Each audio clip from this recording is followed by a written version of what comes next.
Hello everyone. Today we will do question answer of chapter 8 of your book Honeycomb.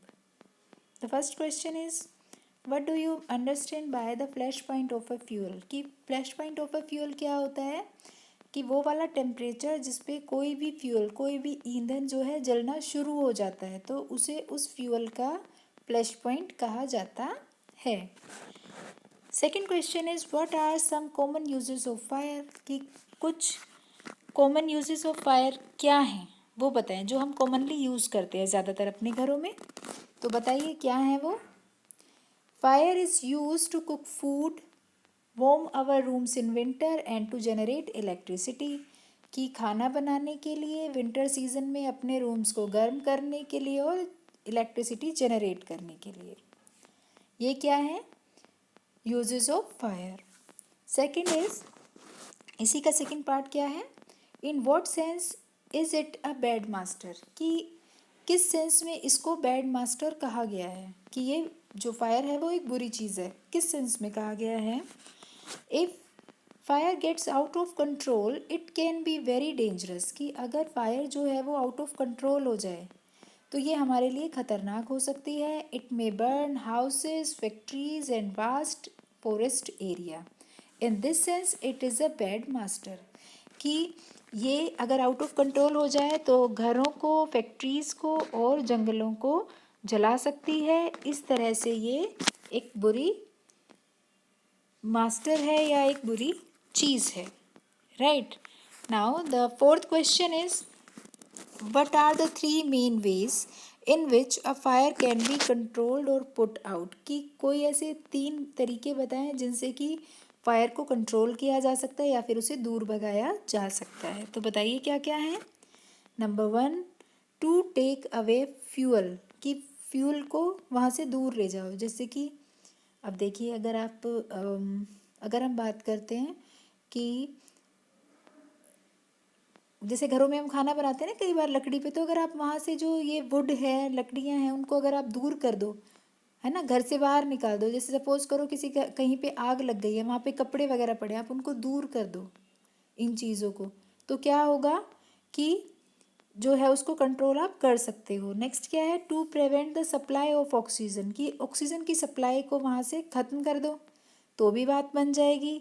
Number 3 is to remove the heat and down the temperature कि आप वहाँ से जो है जो heat है उसको हटा दो और जो टेम्परेचर है उसको धीरे धीरे करके कम ले आओगे तो क्या हो जाएगा, आप फायर को कंट्रोल कर सकते हो। राइट नाउ क्वेश्चन फिफ्थ भी क्या है, मैच करने वाला है और ऐसे ही थर्ड भी वही था, मैच द फॉलोइंग था।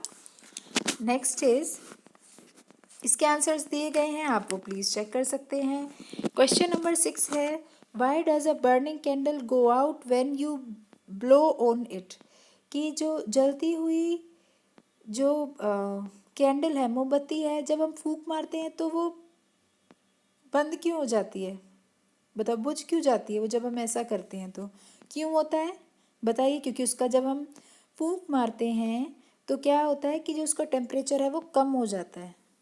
ठीक है, तो आंसर ऐसे लिखेंगे, when we blow on a burning candle we remove the hot air around the flame कि फ्लेम के आसपास जो वो जल रहा होता है ना जहाँ से वो, तो वहाँ के पास से जो है हॉट एयर है, वो जो गर्म हवा है वो हट जाती है, जिसकी वजह से जो टेम्परेचर है वो फ्लैश पॉइंट से कम आ जाता है। फ्लैश पॉइंट आपको फर्स्ट क्वेश्चन में बताया गया था क्या होता है, तो वो उससे कम हो जाता है जिसकी वजह से कैंडल बुझ जाती है।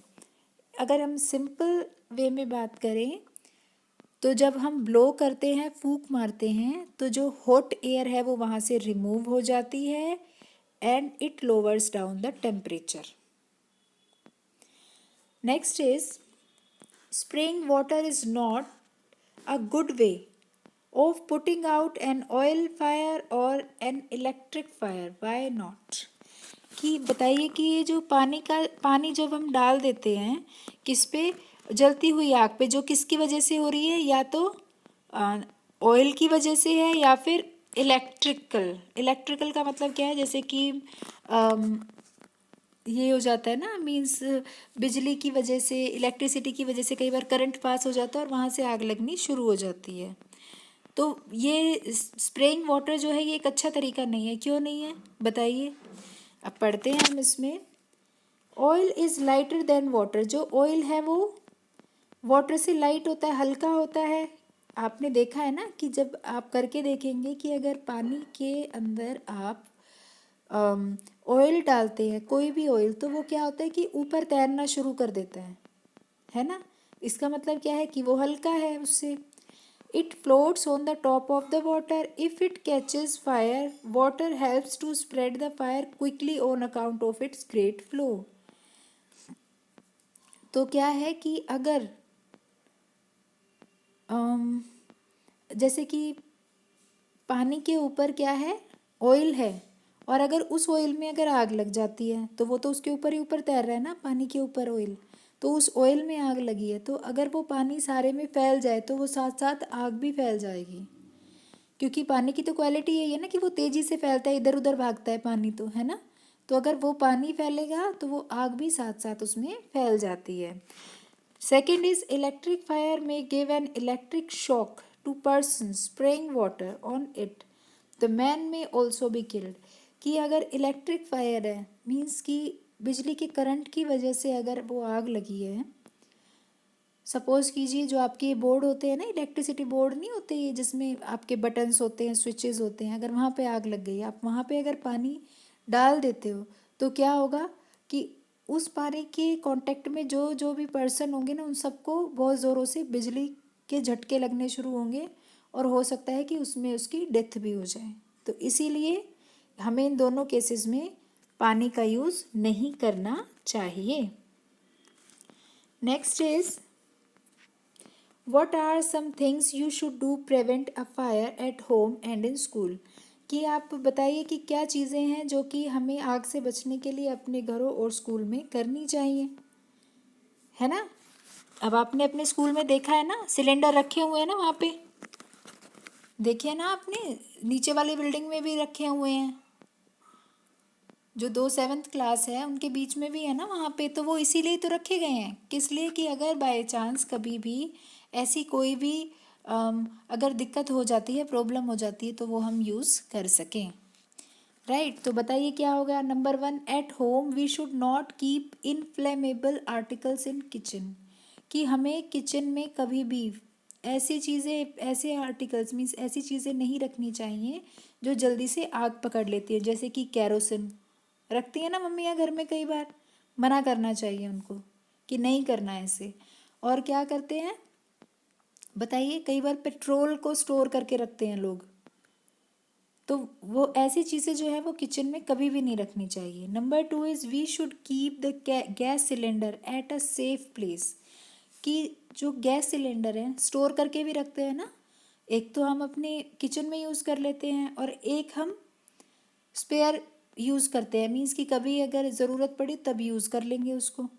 तो वो वाला जो स्टोर करने के लिए आप रखते हो वो सेफ जगह पे रखना चाहिए, और उसमें चेक करते रहना चाहिए कि गैस की सप्लाई जो है वो गैस सप्लाई जो ट्यूब है वो भी ठीक से यूज़ हो रही हो। जो हमने किचन में रखा है वो सप्लाई ट्यूब जो है वो भी ठीक ठाक उसमें हो, चेक करते रहना चाहिए हमें time to time. Number 3 is big buildings often catch fire because short circuit. की जो बड़ी बड़ी बिल्डिंग्स है ना उसमें भी क्या होता है कि अक्सर आग लग जाती है। आपने न्यूज़ में देखा भी होगा ना, बड़े बड़े कारखानों में बहुत जल्दी आग लग जाती है बड़ी बड़ी बिल्डिंग्स में। क्यों लगती है? शॉर्ट सर्किट की वजह से। ऐसा नहीं कि वहाँ पे इनफ्लेमेबल चीज़ें रखी हुई हैं, नहीं। क्यों लग जाती है?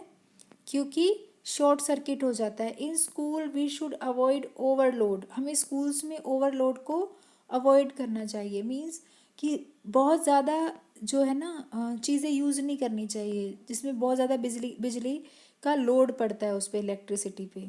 Wire should be checked from time to time. और जो वायर्स है ना जो उसमें यूज़ की जा रही हैं इलेक्ट्रिसिटी में, लाइक फ़ैन के लिए, आप बोर्ड में जो भी चीज़ें यूज़ कर रहे हैं वो टाइम टू टाइम चेक करते रहना चाहिए। Fire extinguishers should be installed in the school. अब ये तो हमारे स्कूल में है, मैंने जिस सभी सिलेंडर की बात कर रही थी वो क्या होता है? Fire extinguisher. ठीक है, तो ये स्कूल्स में ज़रूर होनी चाहिए, राइट। अब हम करते हैं multiple choice question. The first is fire is the result of, fire किस चीज़ का रिजल्ट होता है बताइए? A chemical reaction, lightning, a physical reaction या ऑयल लीकेज? ए आंसर क्या है इसका? ए है, right. Next is what we need to make a fire is, कि फायर के लिए किस चीज़ की ज़रूरत होती है बताइए? फ्यूल की, ऑक्सीजन की, हीट की, या इन तीनों चीज़ों की? तो हमें तो इन तीनों चीज़ों की ही ज़रूरत होती है, तो डी आंसर आएगा। Wood, coal, cooking gas are examples of, किस चीज़ के एग्जाम्पल हैं ये बताइए? बताइए, एक्सप्लोजिव, हीट, फ्यूल या ऑल ऑफ दीज? किस चीज़ का है ये क्या है? फ्यूल्स हैं, fuels, C. Fourth is oxygen come from the, oxygen कहाँ से आती है बताइए? फ्रॉम द एयर, एयर से। Next is when we blow on smouldering paper it often burst into the flame, तो ये क्या होता है? ऑफन बर्स्ट इनटू फ्लेम, कि उसमें जब आप जो है थोड़े से जलते हुए पेपर को, स्मोल्डरिंग पेपर को फूंक मारते हैं तो क्या होता है? ए आंसर है इसका। Next is number 6, the temperature at which a fuel begins to burn is called its flash point, flash point ही तो कहते हैं ना उसको, right. Number 7 is fire is used to cook food, warm our homes in winter, generate electricity, या all these? तो ये क्या आंसर आएगा? All these, right. Eighth is fire is a very useful as long as, बताइए क्या होगा? It doesn't give a smoke, it is kept under control, the weather is warm, और it burns, तो क्या आएगा? कब तक यूजफुल है वो? जब तक कि वो कंट्रोल में है ना? तो बी आंसर आएगा इसका। Ninth is fire is extinguished if we cut off the supply of, अगर हम किस चीज़ की सप्लाई को बंद कर देते हैं तो बताइए कैसे ख़त्म किया जा सकता है उसको? ऑक्सीजन की supply, water supply, oil supply, या फिर ऑल दीज? तो क्या आंसर आएगा इसमें? ऑक्सीजन, सप्लाई ऑफ ऑक्सीजन अगर कट कर दी जाए तो ये एक्सटिंग्विश हो जाती है, ख़त्म हो जाती है। Number 10 is we should not spray water on, हमें किस चीज़ पे वाटर जो है स्प्रे नहीं करना चाहिए? An electric fire, fire caused by oil, both A and B, या नन ऑफ दीज? तो बताइए क्या आंसर आएगा? C, both A and B, यही आंसर है। Next is big buildings open catch the fire because of, किस लिए करती हैं वो? शॉर्ट सर्किट की वजह से, short circuit. The fire fighters are skilled in cutting off electricity supply, knocking down dangerous walls, या spraying water to bring fire under control, या ऑल द अबव? तो बताइए क्या होगा? ऑल द अबव होगा ना। Now you have to read the chapter 2 times so that आपके लिए easy हो जाएगा to find out the exact answer in objective type questions. Thank you very much.